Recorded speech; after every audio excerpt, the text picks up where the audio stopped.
ಆತ್ಮೀಯ ಬಂಧುಗಳೇ, ಶ್ರದ್ಧೆಯ ತಂದೆ ತಾಯಿಯಂದರೆ, ನಲ್ಮೆಯ ಸಾಹಿತ್ಯಾಭಿಮಾನಿಗಳೇ, ನಾವುಗಳು ಅಂದರೆ ಮನುಷ್ಯರ ಒಂದು ಶಕ್ತಿಯ ಒಂದು ಸೀಮಿತತೆ ಎಷ್ಟು ಕ್ಷೀಣ ಮತ್ತು ಎಷ್ಟು ಅಲ್ಪ ಅಂತಕ್ಕಂಥದ್ದನ್ನು ನಾವು ಈಗ ಮನಗಂಡಿದ್ದೇವೆ.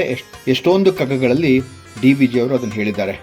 ನಮ್ಮ ಯೋಚನಾ ಶಕ್ತಿಗೆ ಒಂದು ಸೀಮಿತತೆ ಇದೆ, ನಮ್ಮ ವಯಸ್ಸಿನ ಆಯಸ್ಸಿಗೆ ಒಂದು ಸೀಮಿತತೆ ಇದೆ, ನಮ್ಮ ಬುದ್ಧಿಗೆ ಒಂದು ಸೀಮಿತತೆ ಇದೆ, ಹಾಗೆಯೇ ನಮ್ಮ ಭಾಷೆಗೂ ಕೂಡ ಒಂದು ಎಲ್ಲೆಯ ಸೀಮಿತತೆ ಇದೆ. ನಮ್ಮ ಜ್ಞಾನದ ಪರಿಧಿ ನಮಗೆ ತಿಳಿದಿಲ್ಲ. ಈ ಪ್ರಪಂಚದಲ್ಲಿ ಇರುವಂತಹ ಕೋಟ್ಯಾಂತರ ಜನರು ಅವರವರ ಅನುಭವಿತ ಮಾತುಗಳನ್ನು ಭಾಷೆಯ ಮೂಲಕ ಹೇಳುವಂತಹ ಮತ್ತು ಭಾಷೆಯ ಮೂಲಕ ಅದಕ್ಕೆ ಒಂದು ರೂಪವನ್ನು ಕಟ್ಟುವಂತಹ ಪ್ರಯತ್ನವನ್ನು ಮಾಡಿದ್ದಾರೆ.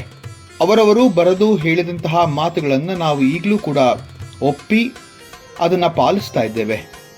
ಆಚಾರ್ಯತ್ರಯರು ಬರೆದಂತಹ ಭಾಷ್ಯಗಳನ್ನು ನಾವು ಈಗಲೂ ಕೂಡ ಮೆಚ್ಚಿ ಪಾಲಿಸ್ತಾ ಇಲ್ವೇನೋ? ನಮ್ಮ ಶಾಸ್ತ್ರ ಗ್ರಂಥಗಳನ್ನು ನಾವು ಅರಿತುಕೊಳ್ಳುವಂತಹ ಒಂದು ಯೋಚನಾ ಲಹರಿ ಹಾಗೂ ದೃಷ್ಟಿಕೋನವನ್ನು ನಮ್ಮ ಈ ಆಚಾರ್ಯತ್ರಯರು ಮತ್ತು ಇನ್ನೂ ಬಹಳಷ್ಟು ಮಹಾನ್ ಪಂಡಿತರು ಕೂಡ ಆ ಒಂದು ಕೆಲಸವನ್ನು ಮಾಡಿದ್ದಾರೆ ಅಂದರೆ ತಪ್ಪಾಗೋದಿಲ್ಲ. ಶಂಕರರು ಬರೆದಂತಹ ಭಗವದ್ಗೀತೆಯ ಭಾಷ್ಯ ಆಗಿರಬಹುದು, ರಾಮಾನುಜರು ಮಧ್ವರು ಬರೆದಂತಹ ಅನೇಕ ಶಾಸ್ತ್ರಗ್ರಂಥಗಳ ಭಾಷ್ಯ ಇರಬಹುದು, ಅದನ್ನು ನಾವು ಕೇಳಿದ್ದೇವೆ, ಅರಿತಿದ್ದೇವೆ, ಪಾಲಿಸ್ತಾ ಇದ್ದೇವೆ ಅಲ್ವಾ?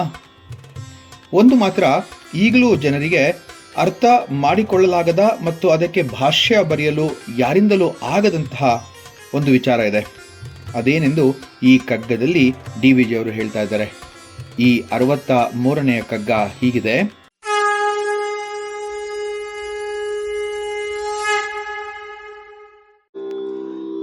ನರಭಾಷೆ ಬಣ್ಣಿಪುದೆ ಪರಸತ್ವರೂಪವನು, ಅರಿಯದದು ನೆಮ್ಮದಿಯ ಭಾವಗಳ ನೊರೆಯೇ.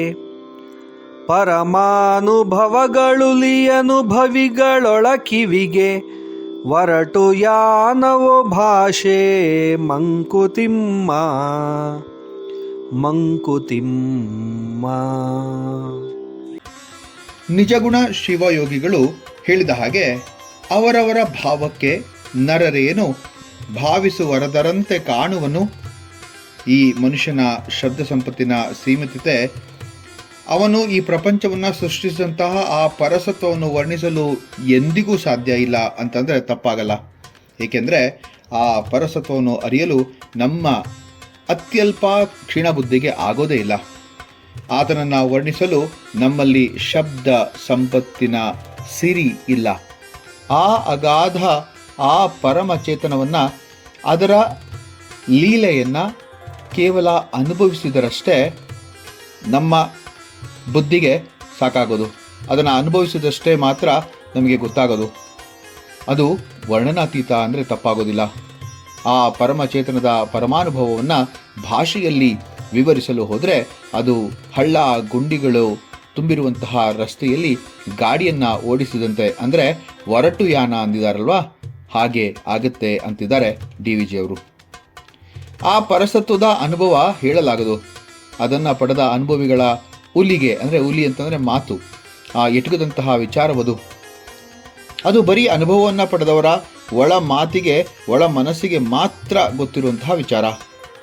ನಮ್ಮ ಅನುಭವ ನಮ್ಮದೇ ಆಗಿರಬೇಕು. ಹಾಗೂ ಈ ವಿಚಾರದಲ್ಲಿ ಅವರವರ ಅನುಭವ ಅವರವರದ್ದೇ ಆಗಿದ್ದರೆ ಅಷ್ಟೇ ಸರಿ.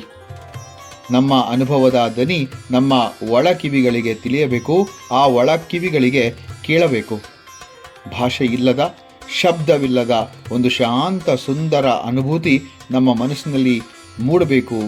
ಅಂತಹ ಅನುಭವವನ್ನು ಪಡೆಯುವ ವಿಧಾನವನ್ನು ಅರಿತವರಿಂದ ಕೇಳಿ ಪಡೆಯಬೇಕು ಅಂತ ಹೇಳ್ತಿದ್ದಾರೆ DVG ಅವರು. ಇಲ್ಲಿ ನರಭಾಷೆ ಬಣ್ಣಿಪುದೆ ಪರಸತ್ವ ರೂಪವನ್ನು ಅಂತ ಹೇಳಿದ್ರು.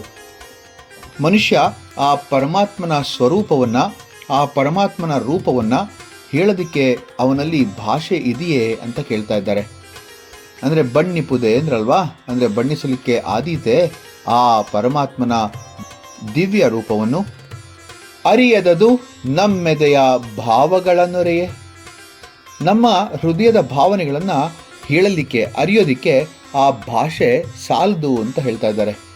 ಪರಮಾನುಭವಗಳ ಉಲಿಯೇ ಅನುಭವಿಗಳ ಒಳ ಕಿವಿಗೆ ಒರಟು ಯಾನವೋ ಭಾಷೆ ಮಂಕುತಿಮ್ಮ. ಪರಮಾನುಭವಗಳ ಉಲಿ ಅನುಭವಿಗಳ ಒಳ ಕಿವಿಗೆ ಮಾತ್ರ ಕೇಳುತ್ತೆ.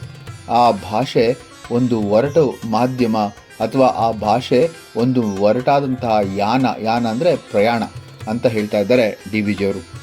ನರಭಾಷೆ ಬಣ್ಣಿಪುದೆ ಪರಸತ್ವ ರೂಪವನು, ಅರಿಯದದು ನಮ್ಮೆದೆಯ ಭಾವಗಳ ನೊರೆಯೇ. ಪರಮಾನುಭವಗಳುಲಿ ಅನುಭವಿಗಳೊಳ ಕಿವಿಗೆ ಒರಟು ಯಾನವೋ ಭಾಷೆ ಮಂಕುತಿಮ್ಮ ಅಂತ ಹೇಳ್ತಾ ಇದ್ದಾರೆ ಡಿ ವಿ ಜಿಯವರು. ಎಷ್ಟು ಸುಂದರವಾದಂಥ ಕಗ್ಗ. ಮುಂದಿನ ಕಗ್ಗದೊಂದಿಗೆ ಮತ್ತೆ ಭೇಟಿಯಾಗ್ತೇನೆ. ನಮಸ್ಕಾರ.